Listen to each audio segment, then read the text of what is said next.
أشرف بن شرقي أهلاوي، وهي صفقة جماهيرية بامتياز بسبب ما يحدث داخل 100 عقبة، خاصة بعد صفقة إمام عاشور. بس تعالى ما نركزش قوي مع الحتة دي دلوقتي، وتعالى نتكلم فنيا عن أشرف وكان فين وبيعمل إيه وأرقامه إيه وأهدافه خلال السنتين اللي فاتوا، وهل هيبقى فعلا مفيد ولا لأ.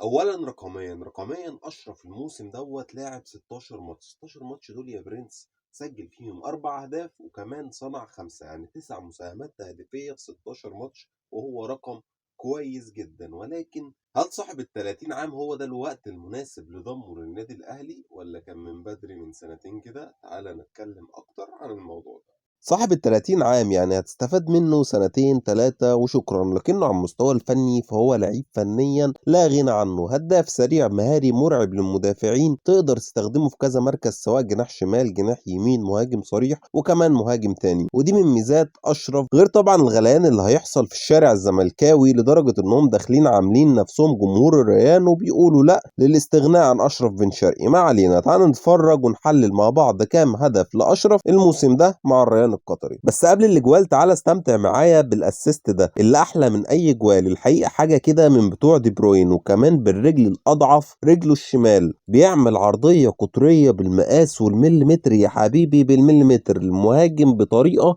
مذهله. وده اول هدف معانا بدماغه اللي بيقدر يستخدمها بشكل مميز جدا، رغم انه مش طويل ولكن مميز في الاختراقات من العمق، وانه يعمل خلل في دفاعات الخصم ويطلع فجأة كده يلدغ اللدغة زي الكورة دي بالظبط. وتاني هدف معانا وبالراس برضه بشكل اكتر من رائع، وهنا الراجل بيثبت اكتر انه مميز فعلا في الحتة دي بتاعة ضربات الرأس، وكمان شوف تحركه وازاي قدر يسرق المدافع في ربع متر ويهرب منه. وده الهدف الثالث ومن احلى الاهداف اللي هتشوفها النهارده، لانه صعب تلاقي لعيب بيجمع بين حاجتين، المهارة دي والدقة دي، وفي نفس الوقت القوة في التسديد دي. وعشان كده بن شرقي لعيب كواليتي مختلف سواء في الفينش او الامكانيات المهاريه الغير عاديه. وده الهدف الرابع والرائع، وفينش جميل كالعاده، بينشن الكوره في السوكه. بس عايزك تركز على حاجه مهمه جدا، تميل الجذع وهو بيشوط، اللي هتعرفك وتاكد لك انه لعيب غير عادي ولعيب ذو امكانيات مهاريه كبيره ولعيب فاهم وعارف هو بيعمل ايه. وده الهدف الخامس والأخير معانا من وهو في الجزيرة الإماراتي، وأنا أصريت أجيب الهدف ده عشان أوريكم حاجة مهمة جدا، عشان الهدف ده كمان من أحلى أهداف بن شرقي في مسيرته. وشوف إزاي بدأ الهجمة لوحده من 18 فريقه، وعدى من واحد ومن التاني وسلم الكورة وكمل تحرك بذكاء ودهاء جوه ال 18، مش تحرك عشوائي، وفضل نفسه مساحة وفنش على طريقة الأسطورة إبراهيموفيتش بهدف سمكة